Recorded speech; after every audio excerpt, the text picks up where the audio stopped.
যানজট এড়াতে আগে ভাগে বাড়ি ফিরছেন মানুষ। মহাসড়কে যানবাহনের চাপ বাড়লেও নেই তেমন যানজট। ২-৩টি ট্রেনের শিডিউল বিপর্যয় হলেও বেশিরভাগ ট্রেন ছাড়ছে সময় মতো।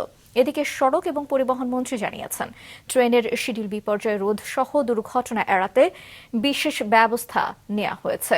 বিস্তারিত জানাচ্ছেন মারুফা কামাল। ঈদযাত্রা ঘিরে কমলাপুর রেলওয়ে স্টেশনে বাড়ছে ঘরমুখো মানুষের ভিড়। সরকারি ছুটি শুরু না হলেও গত কয়েকদিন থেকেই ঈদ উপলক্ষে ঢাকা ছাড়ছেন অনেকে। কয়েক স্তরের টিকিট যাচাইয়ের পর স্টেশনে ঢুকতে পারছেন যাত্রীরা। কয়েকটি ট্রেনের শিডিউল বিপর্যয়ে দীর্ঘ সময় অপেক্ষায় থাকতে হয়েছে যাত্রীদের। তবে সার্বিক ব্যবস্থাপনা নিয়ে স্বস্তি জানিয়েছে তারা। কোনো সমস্যাই হয়নি, সব মিলিয়ে ভালো, আলহামদুলিল্লাহ। যতটুকু দেখলাম কোনো ভোগান্তি নেই, আলহামদুলিল্লাহ খুব ভালোই দেখলাম। আমরা নিরাপত্তা ব্যবস্থা ভালো।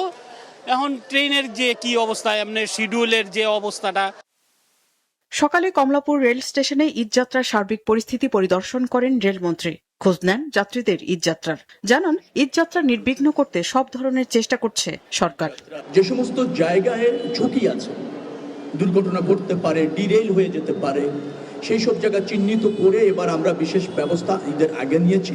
এটা চলমান আছে এবং সবসময় সতর্ক আমরা আছি। আশা করছি যে এখনকার ট্রেন লাইনের যে অবস্থা, তাতে আশা করছি কোনো বড় বিপর্যয় ইনশাল্লাহ হবে না, এতটুকু আমরা এনশিওর করতে পেরেছি। এদিকে ঢাকার বাইরে গাজীপুরের কালিয়াকৈরে, ঢাকা টাঙ্গাইল মহাসড়কের চন্দ্রা এবং ঢাকা ময়মনসিংহ মহাসড়কের চান্দনা চৌরাস্তা এলাকায় যানবাহনের চাপ বেড়েছে। বিভিন্ন অংশে ধীর গতিতে চলছে যানবাহন। পাটুরিয়া দৌলতদিয়া ফেরিঘাটে বেড়েছে ঘরমুখো মানুষের চাপ। লঞ্চগুলোতেও যাত্রীদের উপচে পড়া ভিড়। রয়েছে বাড়তি ভাড়া নেওয়ার অভিযোগ। দ্বিগুণ ভাড়া যাচ্ছে, তারা 150-200 ভাড়া যাচ্ছে, তারা 300 টাকা 400 টাকা। না, এখনো তেমন যানজট দেখা যাচ্ছে না, মোটামুটি রাস্তাঘাট ক্লিয়ার আছে। গাড়ি ভাড়া যাচ্ছে আজকে 300 টাকা, 350 টাকা। এর বড় গাড়িওয়ালারা বলে যে বকশিশ দেন। আগামীকাল সরকারি ছুটি এবং শিল্প কারখানা ছুটির পর ঘরমুখো মানুষের ভিড় বাড়ার আশঙ্কায় আগেই বাড়ি যাচ্ছেন অনেকে। মারুফা কামাল, মাছরাঙা সংবাদ, ঢাকা।